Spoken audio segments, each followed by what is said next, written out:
Entonces esa es una influencia religiosa muy fuerte, que por muchos siglos se mantuvo, ¿no? El asunto era la interpretación de esto, ¿no? Muchas otras cosas también, los testamentos tanto el antiguo como el moderno dicen, y sin embargo ahora pues, en esa época era impensable, pues un trasplante de corazón, de cosas, pues, ¿no? Etcétera, etcétera. Si los testigos que se van, por ejemplo, una secta, ¿no? Las transfusiones sanguíneas, etcétera, cosas. O sea que hay mucho de interpretación. Pero esto del dolor del parto, la manipulación del dolor del parto se mantuvo por muchos siglos. Porque nadie se atrevía a contradecir los designios de Dios. ¿No es cierto? Saben que las religiones en general hasta ahora tienen una fuerza muy intensa en las personas. Bien. Entonces, pues, yo creo que la mayoría de ustedes, ¿no? A ti tu mamá te ha dicho, si especificas, somos mujercitas, vas a tener que aguantarte el parto, te va a doler, ¿no? Yo también, ¿no es cierto? Y su abuelita le dijo a tu mamá, y tu abuela se lo dijo a su bisabuela, y eso se viene transmitiendo por siglos de siglos. Piña, pues, somos mujeres y tenemos que parir y vamos a sufrir, ¿no es cierto?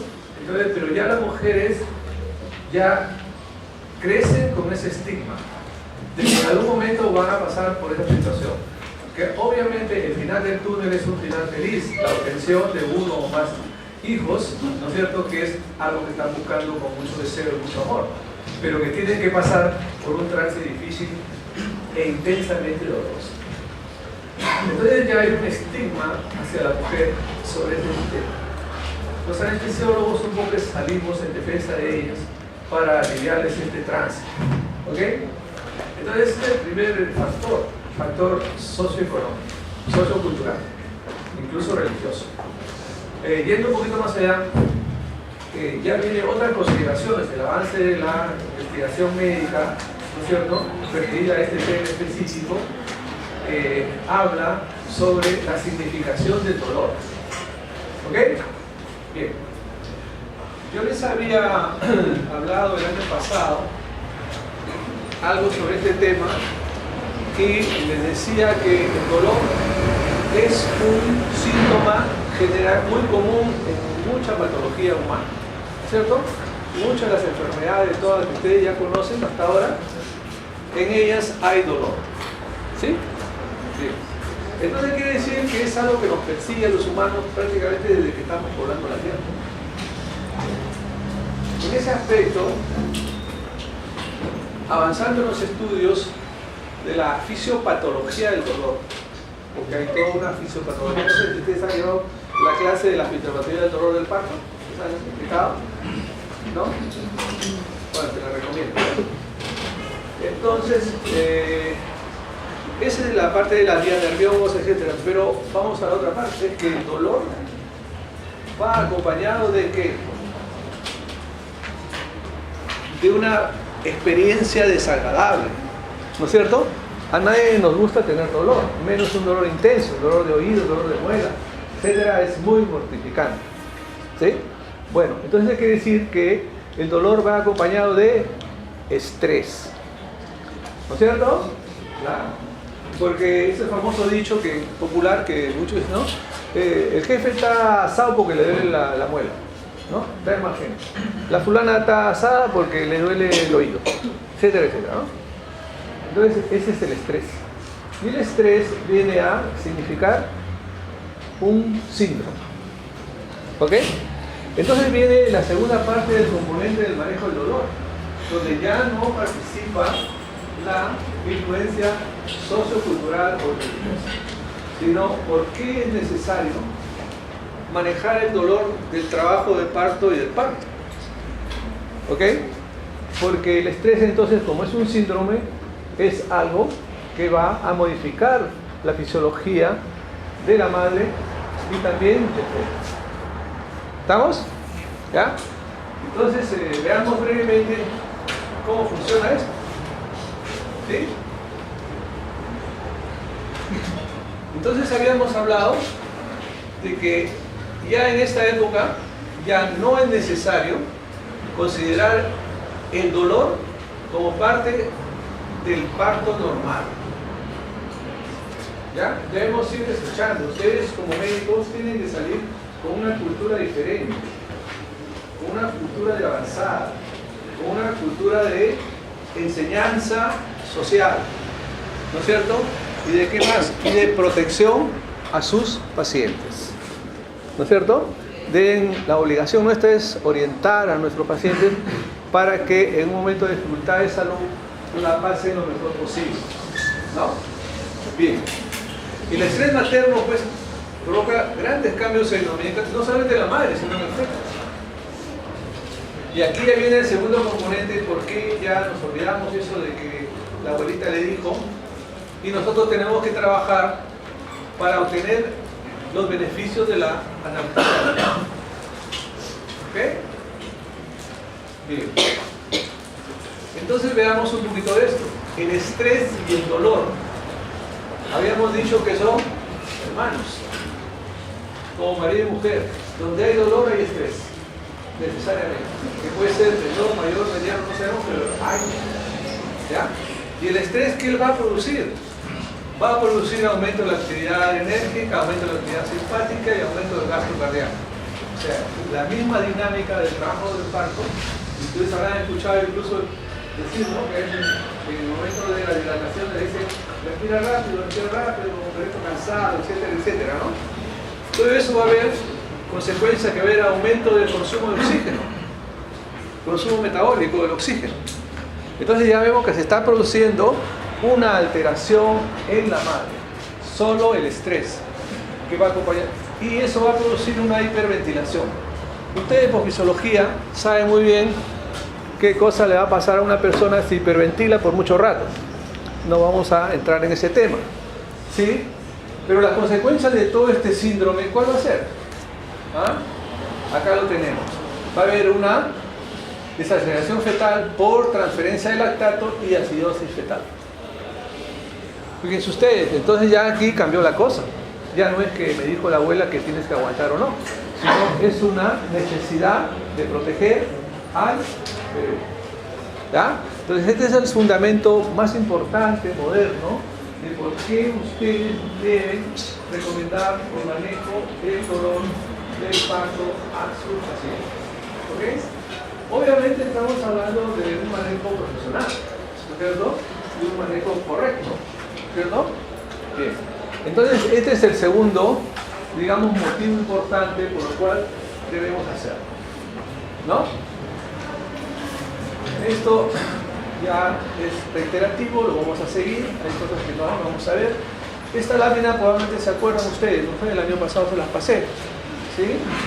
Esta es la famosa escena, ¿no?, de el momento de dar a luz de la esposa de Carlos V, ¿no?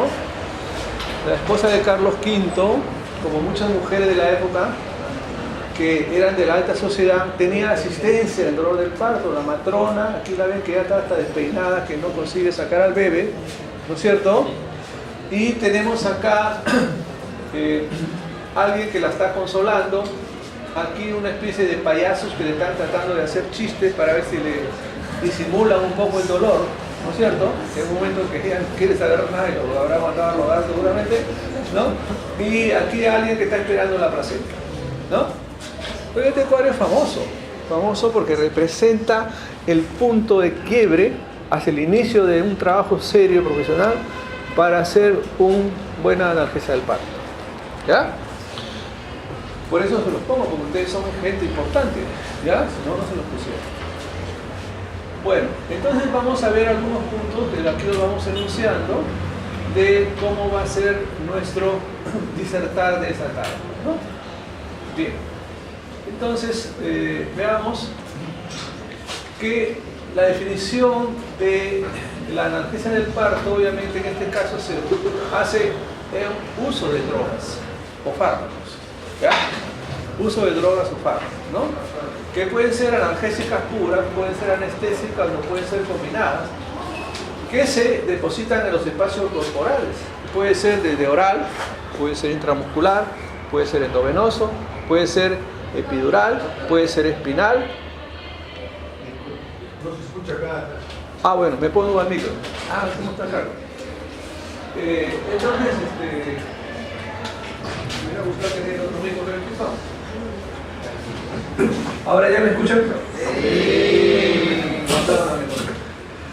Entonces, les decía eso, ¿no? Bien. Entonces, toda esta combinación que la maneja el anestesiólogo va dirigido exclusivamente a aliviar el dolor del parto. Bien. Existen varios tipos de analgesia del parto. La más conocida, popular decir, es la anestesia o la analgesia epidural. Hay algo que debe ser importante que ustedes deben saber decirle a la paciente, sobre todo los que son ginecotetras. El dolor del parto nunca debe abolirse 100%. ¿Ok? No hay que ofrecer a las pacientes algo que no se debe hacer. Como anestesiólogo nosotros le podemos abolir el 100% del dolor, pero con una salvedad de que podemos afectar al niño. ¿Ok? Entonces yo le digo, señora, nosotros la analgesia del parto es eso, la analgesia del parto que le va a disminuir un 70-80% el dolor del parto, que creo que es bastante, ¿no? Pero no se debe ofrecer más, ¿ya? Lo puedo hacer, sí, pero voy a afectar al niño. ¿Estamos? Entonces, por eso se llama analgesia epidural, ¿ya? Bien. Luego tenemos la analgesia epidural en doble catéter, que son técnicas variantes. Analgesia epidural espinal es una combinación de anestesia espinal o raquidia con anestesia epidural. ¿Estamos? Ahora le voy a decir por qué. Por eso se llama combinada, ¿ya? Analgesia simple espinal.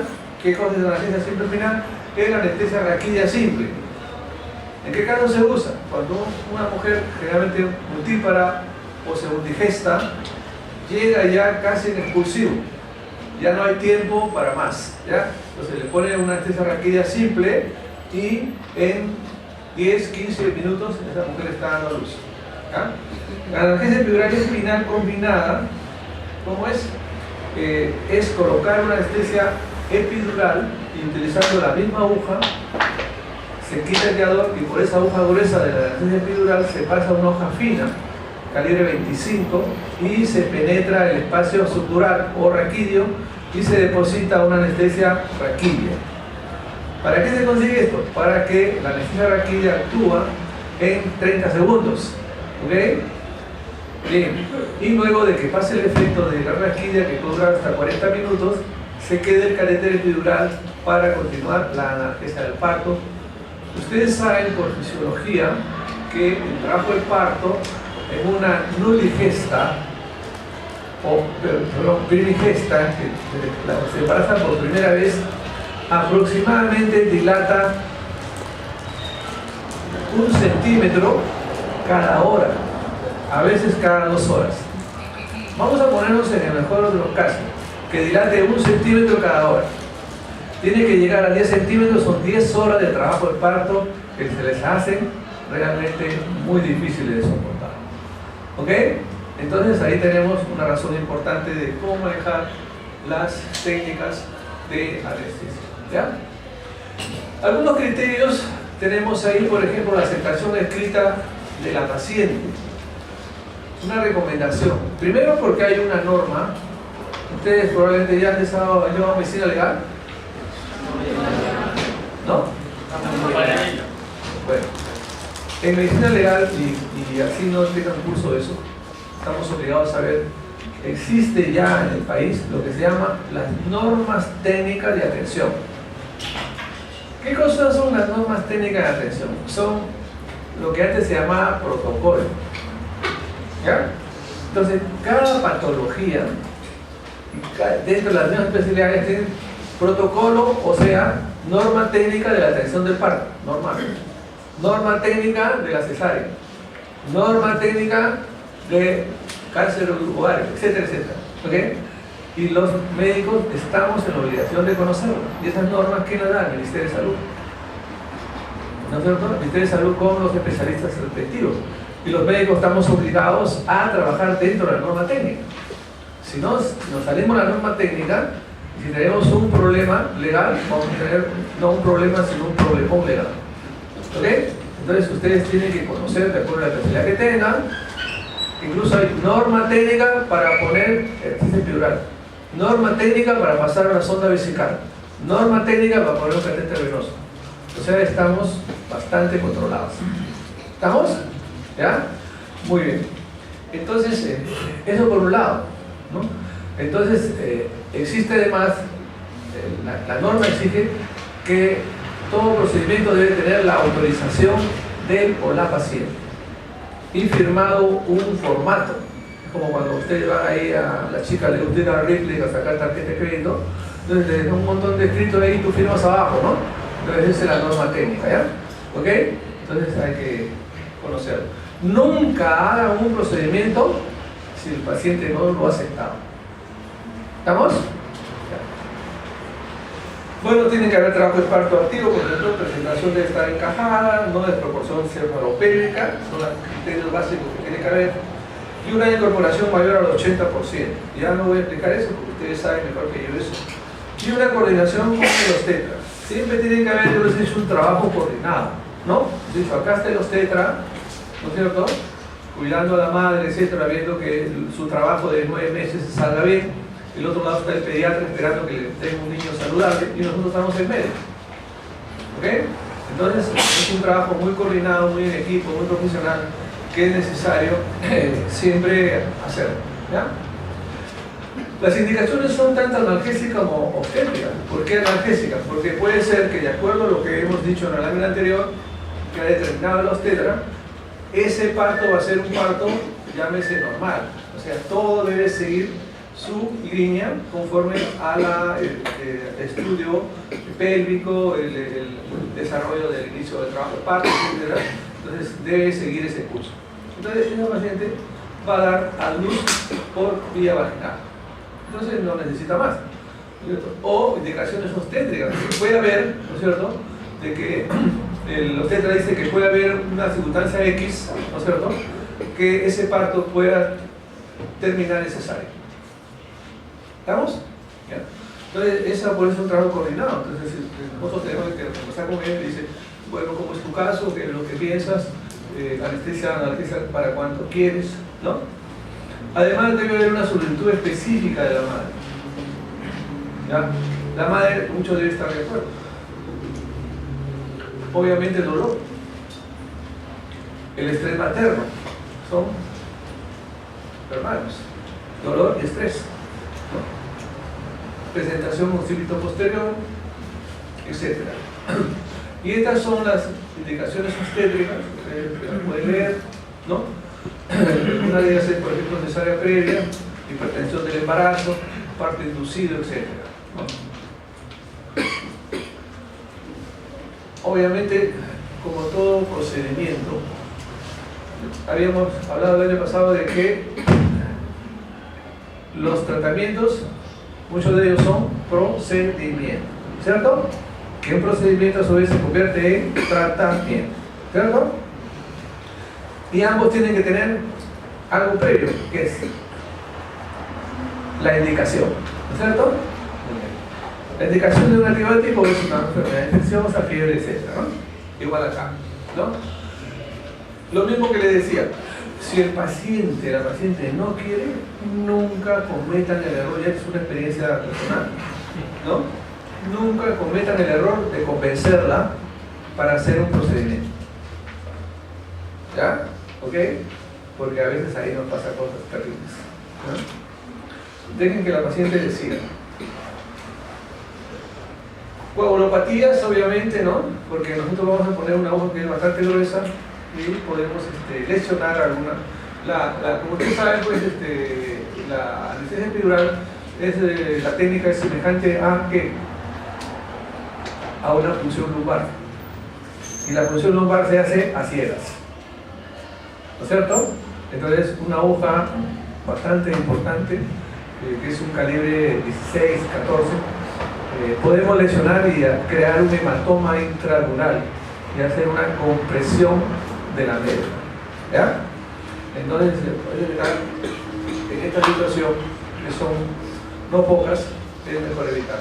Infección del sitio de punción, eso para cualquier cosa. Nunca una zona que esté infectada se puede poner una punción o una inyección, ¿no es cierto?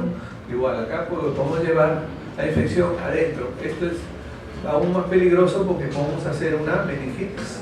¿Ya?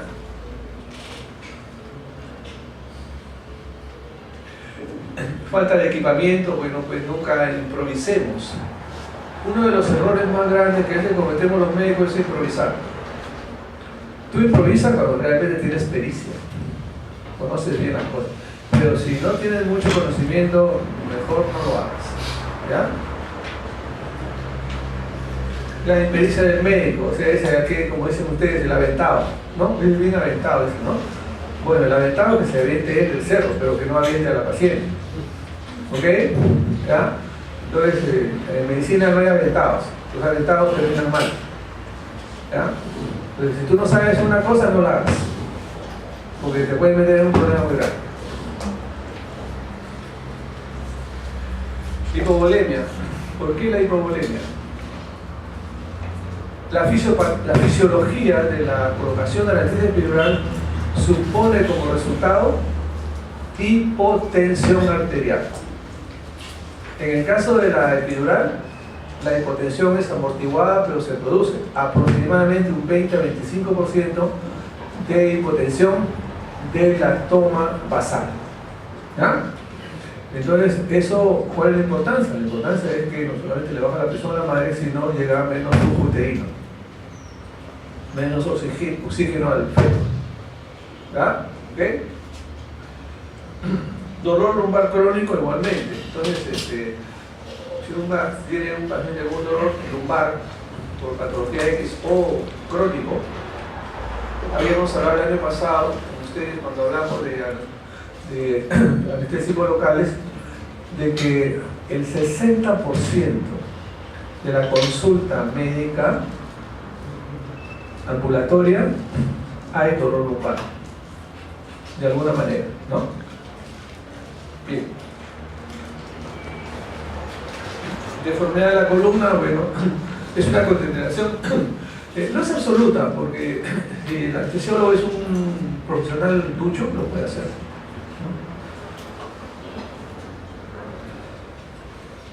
¿no? Enfermedad neurológica previa, sí, ¿no? Hay que tener cuidado, ¿no? Si usted, por flojera o porque lo que quiera, cualquier razón, usted convence a esta paciente, tiene la mala idea de convencer a esta paciente que tiene dolor lumbar crónico, enfermedad de columna, enfermedad neurológica previa, hacer la función y hacer la anestesia epidural, este paciente puede aducir por tiempo que el doctor le valoró la columna. Ustedes van a tener a ese paciente meses o años atrás de ustedes. ¿Ok? ¿Ya?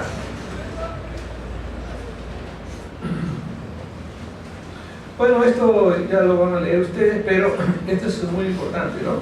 Sobre todo el punto 3, ¿no? La reanimación cardiopulmonar materno-fetal. Por eso le digo, no improvisar.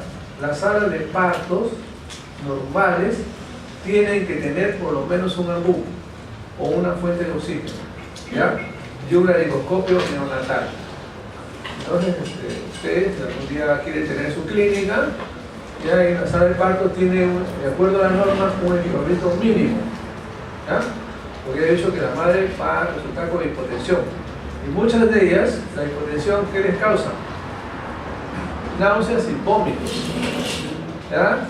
Y el vómito puede generar, ¿qué cosa? Aspiración materna, ¿ya? Si no tenemos un equipo de reanimación, podemos estar en problemas. Igual un niño que nace de una madre hipotensa, pues el niño va a nacer cianótico, ¿ya? Entonces hay que hacer la reanimación fetal inmediata. Bien. Un equipo de ventilación puede ser del AMBU, neonatal, pediátrico y materno. El monitoreo regional más que todo se refiere a la altura de la función y a la dinámica materno-fetal, o sea, el sensor pues, de contracciones uterinas, ¿no?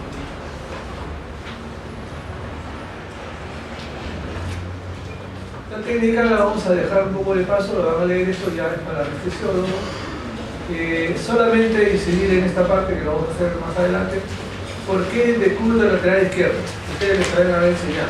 ¿En qué parte de obstetricia están? ¿Ya dieron la luz? Todavía. ¿Ya? ¿Sí? ¿Ya? ¿Ya terminaron obstetricia? ¿No? ¿Todavía?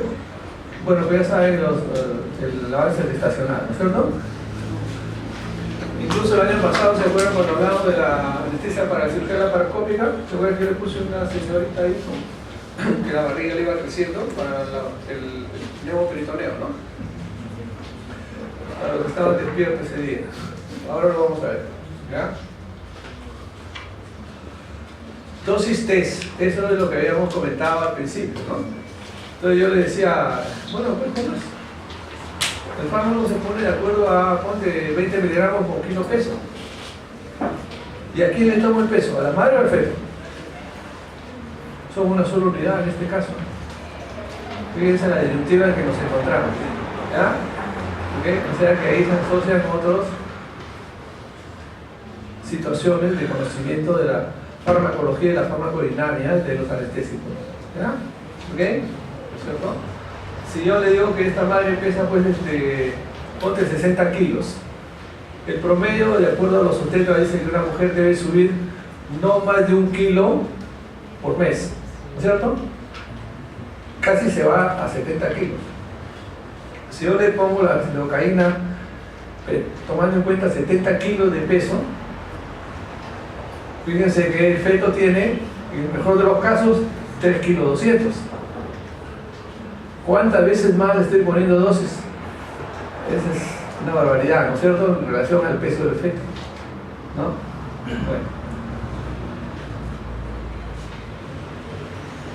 Estos son como vienen los catéteres en el mercado, en fin, cada uno escoge, estos son más baratos, pero son buenos también. Con la técnica de colocación, ¿no? Aquí en decúbito lateral izquierdo, ¿ya? Y la posición sentada. De ser posible, la mejor posición para la actriz epidural es posición sentada, ¿ya?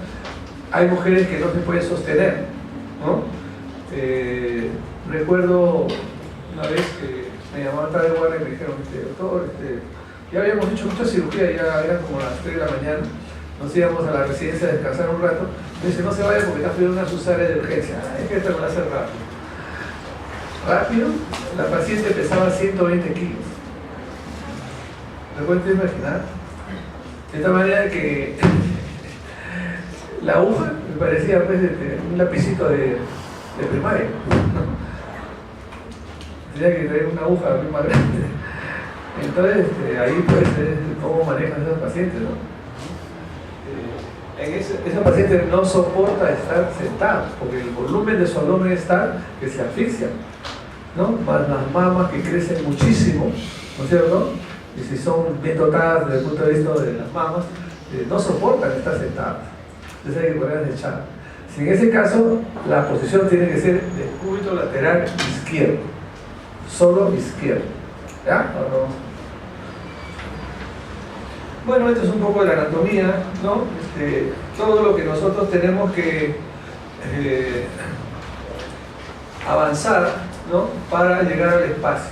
Una lámina de cómo es los planos que tenemos que atravesar hasta llegar ahí. El primer plano será piel, tejido celular subcutáneo, ligamento supraespinoso, ligamento interespinoso, ¿no es cierto? Ligamento amarillo, espacio peridural, escuchen bien, y espacio subaracnoideo. No se confundan, ¿ah? ¿Ya? A veces les he hecho preguntas que no saben, pero se confunden. ¿Ya? Entonces, si yo quiero una anestesia epidural, yo me quedo ahí, en el espacio peridural. Por eso se llama anestesia epidural o peridural. ¿Ya? ¿Vamos? Y desde acá ya vendría a ser la anestesia espinal o raquídea, porque ya hemos penetrado, ¿qué cosa? La dura madre, hemos entrado al canal raquídeo. ¿Ya? Entonces ustedes tienen aquí, ¿no? Esta es la pubis espinosa, 1, 2, y vamos a entrar en este espacio. ¿Ya? Bien. Ahí tienen un corte. Y si queremos colocar catéter, verde es el catéter que ha salido, que ha entrado por intermedio de la aguja. Estamos en el espacio epidural. ¿A qué nivel? ¿Ya?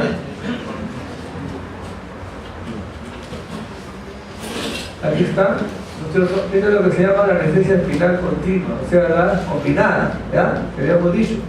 Esta es la aguja epidural. La aguja epidural generalmente es así, como dicen, el pico del oro. Pero es como la escopeta de 2 cañones, ¿ya? Entonces, digamos que por aquí va a pasar la segunda aguja, que es la anestesia raquídea o espinal. Esta es la dura madre, ha perforado y está en el canal raquídeo. Y por aquí va a salir el anestésico y se convierte en una anestesia espinal. Y con esta aguja, este es el espacio epidural. ¿Ok? Y por aquí también va a salir el líquido y el catéter. ¿Estamos? Son 2 en una, no se confundan, ¿ya?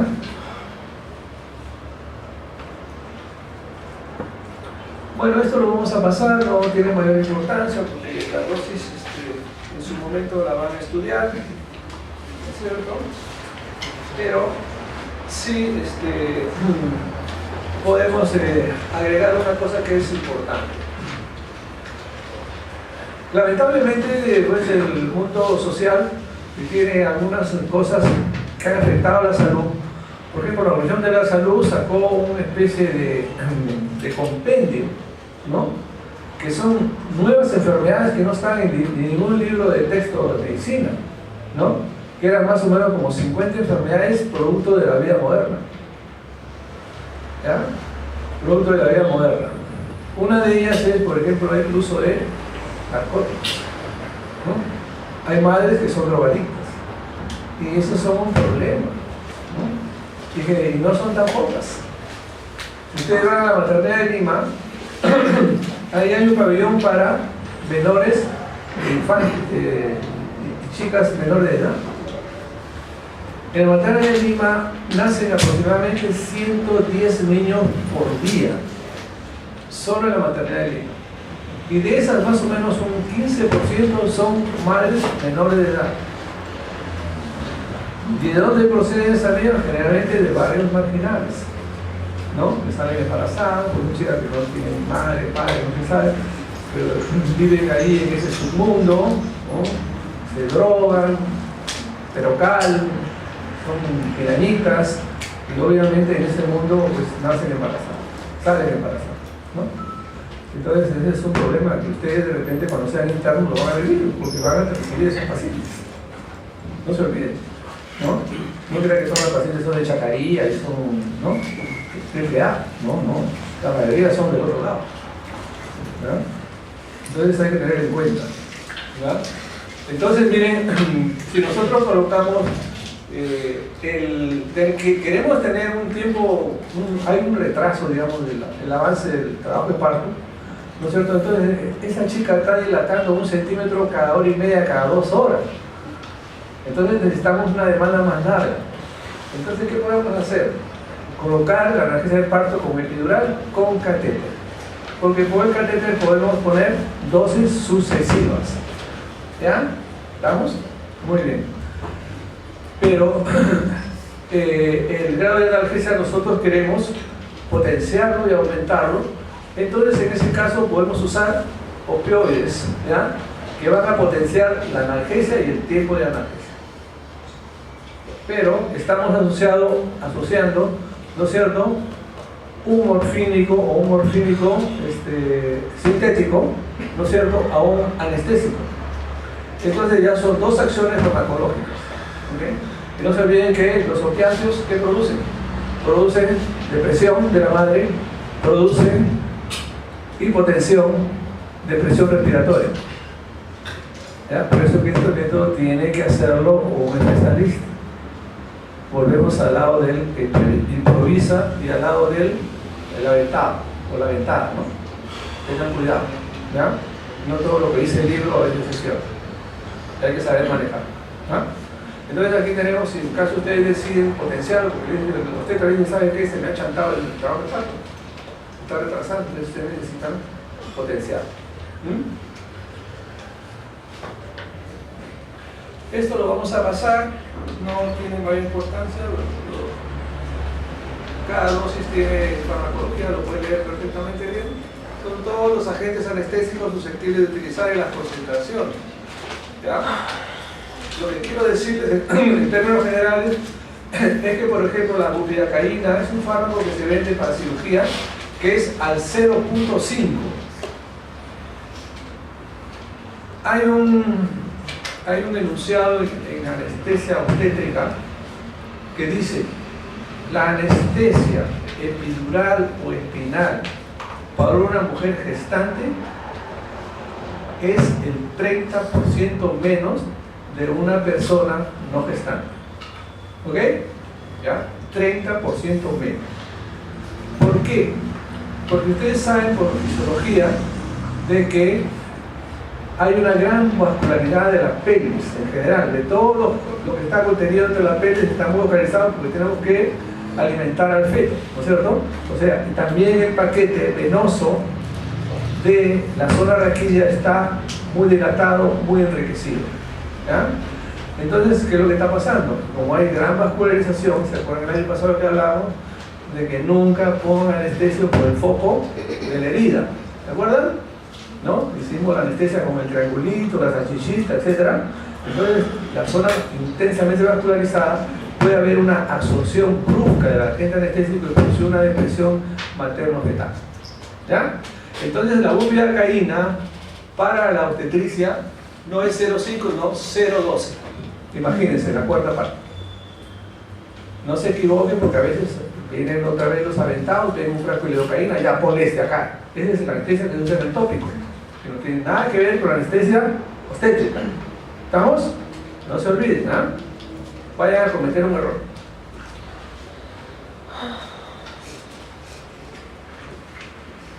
Esto lo vamos a pasar, esto es lo mismo de lo mismo, pero ya para los residentes.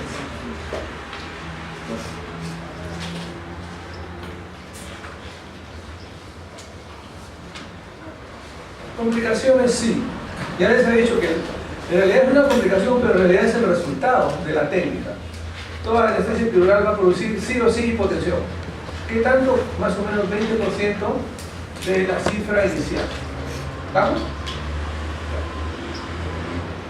Función de la dura madre, por eso debe hacerlo el que sabe, ¿no? Tú estás tratando de quedarte en el espacio epidural, pero, entre comillas, se te va la mano, ¿no es cierto? Y entras al canal raquídeo y ahí sí puede haber un problema, ¿no es cierto? ¿Qué puede ser este? Bloqueo espinal total. ¿Qué cosa es el bloqueo espinal total? Brevemente les explico. Cuando yo voy a poner una anestesia espinal por la quilla, entonces yo puedo utilizar una jeringa de 5 centímetros que contiene 2 a 3 centímetros de agente anestésico. Cuando yo pongo una anestesia epidural, uso una jeringa de 20 centímetros, porque el volumen anestésico es de 15 a 20 centímetros cúbicos. ¿Estamos? Entonces, yo quiero poner una anestesia epidural y estoy con mi jeringa cargada con 20 centímetros de anestesia.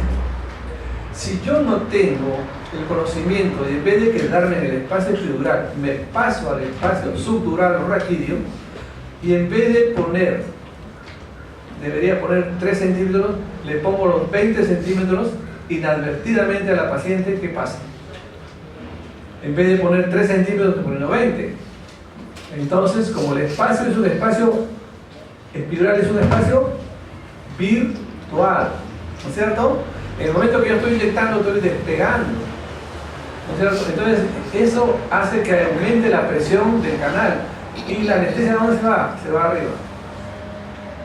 Entonces, la anestesia, en vez de quedarse L3, L4, se va a T10.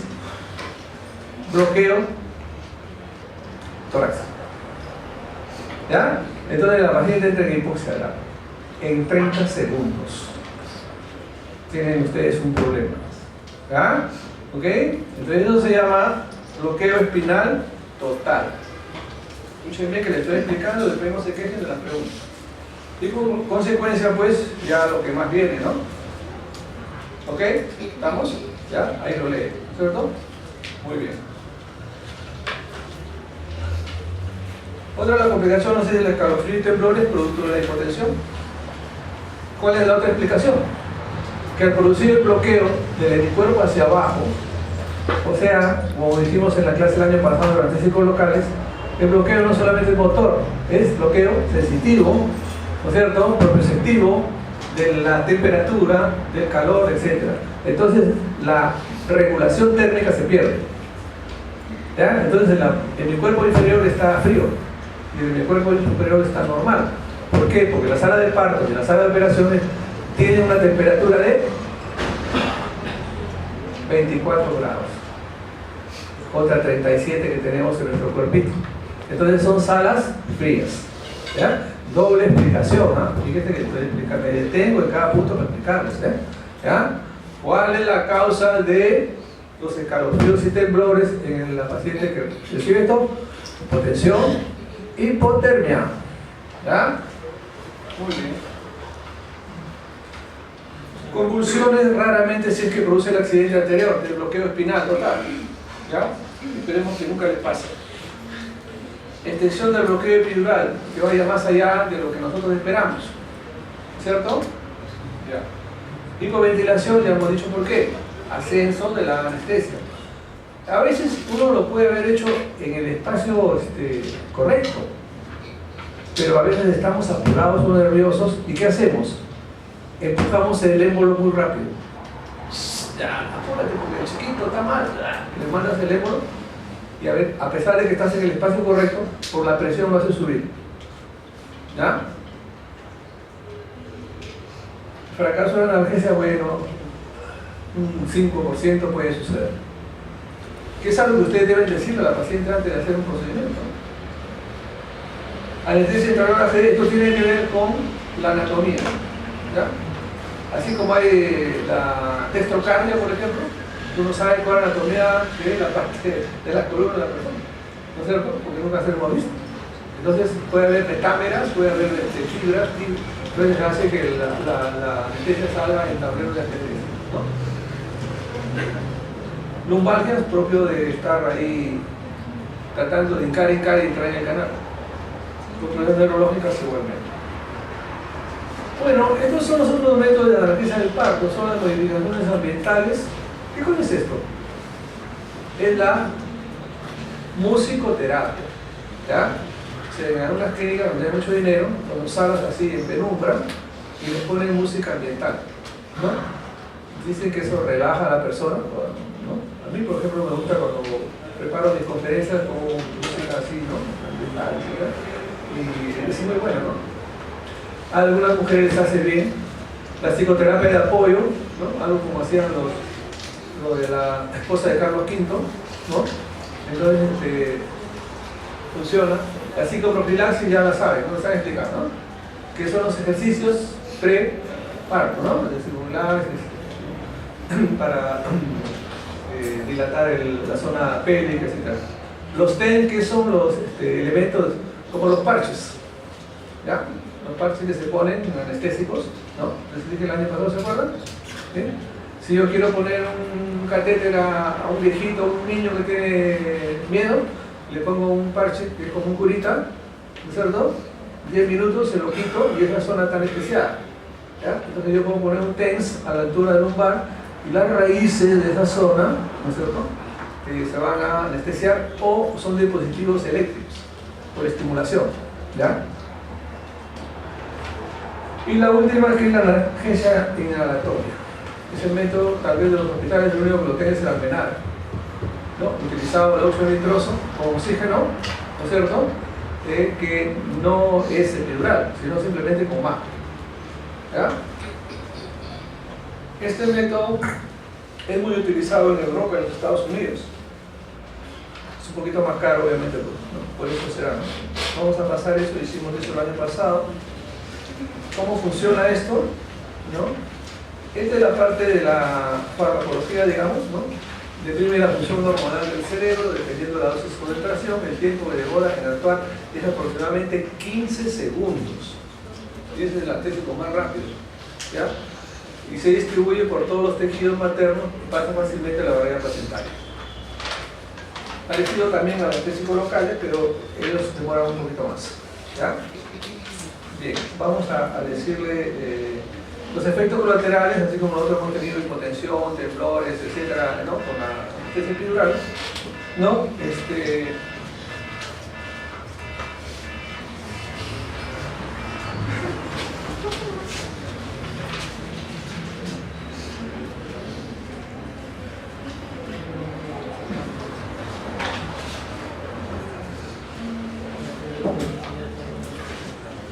También la mezcla es una mezcla de, se da con un balón de gas en la máscara, la mitad es oxígeno, la mitad es nitroso, ¿no?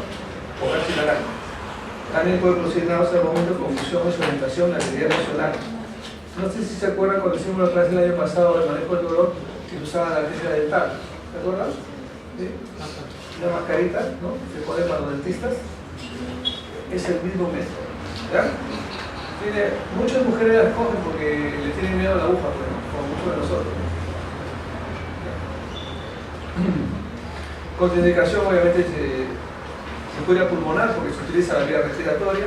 Episodio de asma reciente incluye cabeza y cuello porque puede haber bloqueo respiratorio. Y es así como se utiliza. ¿Ya? Veamos acá. Esto, por ejemplo, es el hospital Almenara. Aquí tienen ustedes, esta es una asistenta, fue mi alumna, la parturienta y acá un monitor fetal. Acá un sensor de los antiguos, ahora hay mucho más moderno. Entonces, ¿cómo funciona esto? La mujer está en la sala de dilatación. En el momento que se va a producir la contracción, o sea que se produce una contracción cada 5, después 4, después cada 3 minutos, ¿no es cierto? Conforme avance el trabajo de parto. Entonces, en el momento que se va a producir la contracción, la madre hace lo siguiente, ¿no es cierto? Entre en que se produce realmente la contracción y se hace consciente el dolor, aproximadamente sucede unos 30 segundos. ¿Ya? En que la madre siente que su útero se empieza a recoger y se va a contraer. Hasta que empieza a sentir el dolor, son 30 segundos. Y hemos dicho que el óxido nitroso, ¿cuánto demora en actuar? 15 segundos. Entonces la madre le dice a la doctora, ya doctor, me va a dar la contracción. Entonces la doctora le hace inhalar y ella solita empieza a respirar el gas, la mezcla y lo respira durante los 3 minutos y se bloquea el 70-80% del dolor en la contracción. Y así sucesivamente cada contracción ella inhala el óxido nitroso. ¿Ok? Entonces no tiene nada que ver con la aguja, es un método operativo. Entonces en Alemania, como las madres mismas, llega un momento en que ella ya aprende, ¿no? Y acá está el equipo. Bueno, usar máscara transparente porque la paciente le puede dar náuseas, vomitar, ¿no? Tener los cilindros bien rotulados para no confundirse, ¿no?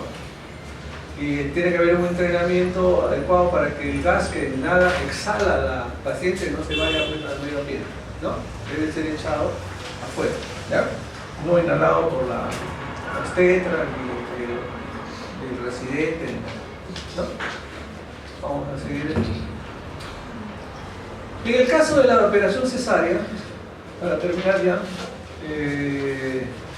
la anestesia para la operación cesárea es casi igual o muy semejante, ¿no? Lo que pasa es que aquí hay dos circunstancias. Primero, a la madre la que le va a hacer, como dije al inicio de la clase, la analgesia del parto con epidural. En aquella mujer que por su estudio de su desarrollo del embarazo, por sus medidas pélvicas y su dinámica de trabajo de parto, se espera que el parto sea totalmente fisiológico, ¿no es cierto? Pero esa mujer ya, digamos que viene con una indicación solo de analgesia del parto.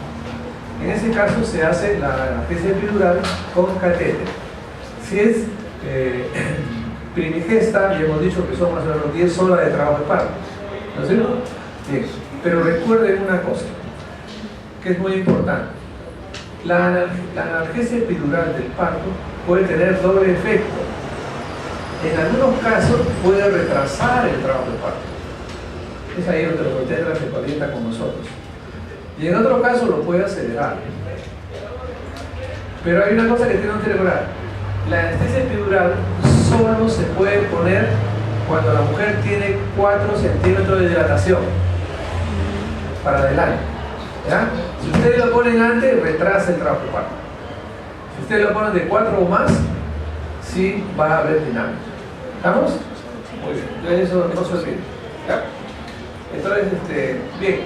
El otro caso, digamos, es aquella mujer que está en duda, digamos, ¿no? Que la obstetra dice, le vamos a dar chance. Ustedes habrán escuchado eso, ¿no? No, le voy a dar su chance a la señora, ¿ya? Para que haga un parto vaginal. ¿Qué es lo que hizo? No, es normal. ¿no es cierto?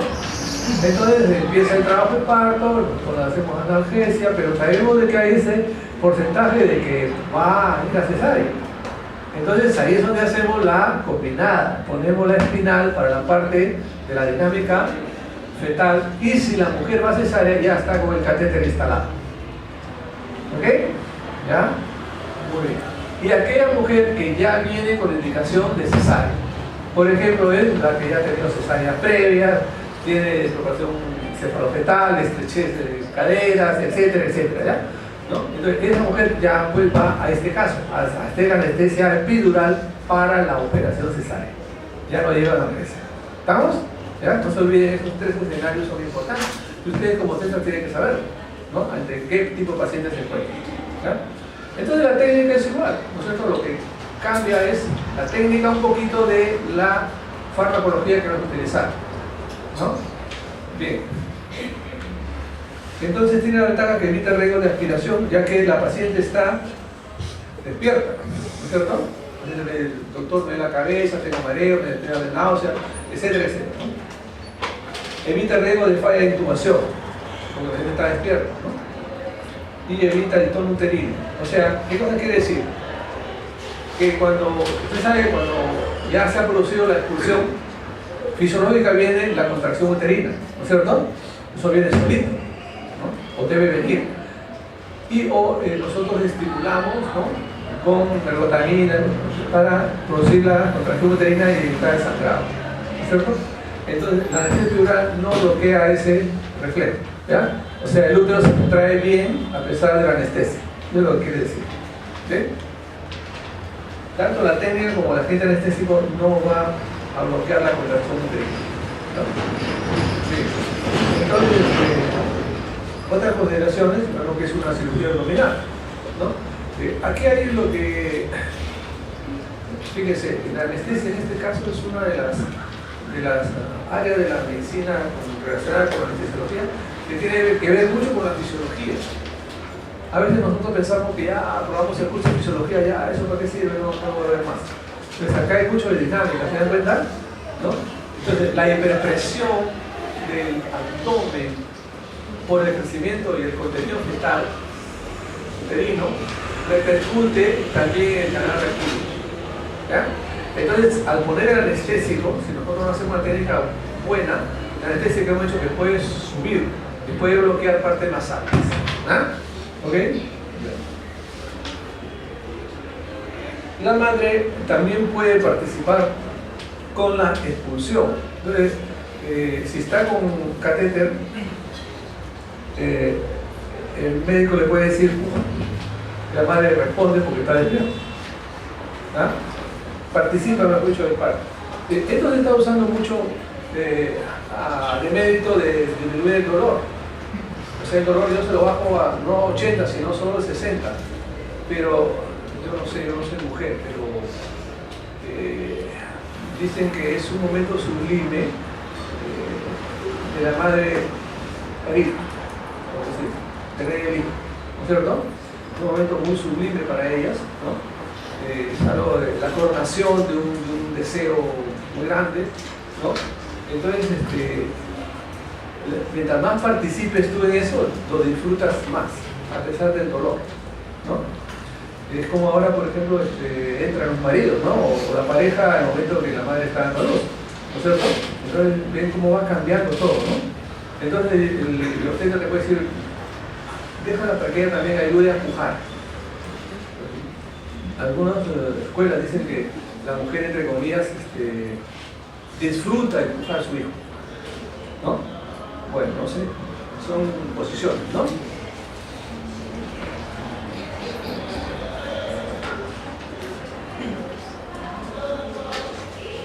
Ya, acá al fondo, al final, por ejemplo, tenemos la plena analgesia, el procedimiento informado que para cualquier procedimiento debe haber un ayuno adecuado, por supuesto.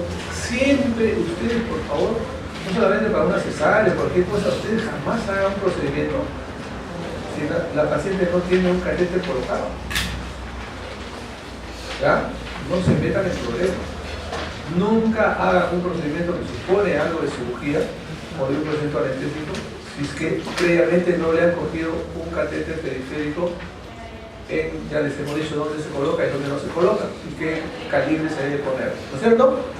Bien, entonces siempre asegurarse de una bien dolorosa cómo resolver una situación. La paciente se le baja la presión, la paciente se pone mal, a ese momento ya está en shock, ya no encuentra una vena. La mujer está pálida, sudorosa, ya no encuentra una vena. ¿Estamos? ¿Ya? El registro de los datos es muy importante. Ahora, por ejemplo, ya no es como antes, ¿no? Usted sabe que todos los equipos que a nosotros nos gusta manejar, y a ustedes también, tienen que, entre otras cosas, ¿qué? Tienen memoria, querramos o no, y registra todo lo que pasa durante el tiempo que está utilizando. Ustedes ponen un monitor cardíaco, y también hay la figurita, todo, el momento que empieza a funcionar, hasta que lo retiran, ha archivado la memoria todo lo que sucedió con la paciente. El monitor fetal, igualmente. ¿Ok? Entonces, antes los médicos, entre comillas, estamos acá en familia, cuando sucedió un accidente, modificábamos las hojas. Le poníamos ahí, ¿no? Que tiene buena presión, que estaba rosadita, que no sé qué. ¿Ya? Ahora ya no. ¿Ya? Así no escribas, se busca la memoria del equipo y ahí se baja con USB y ahí está la verdad. No se olviden, ¿eh? Ahí está la verdad. Lo que pueden ustedes escribir no vale nada. ¿Estamos? ¿Ya? No se olviden, ¿eh? Antes de hacer las cosas. Bien. El cúbito lateral izquierdo, ¿por qué? Aquí vamos a terminar ya. ¿Por qué creen?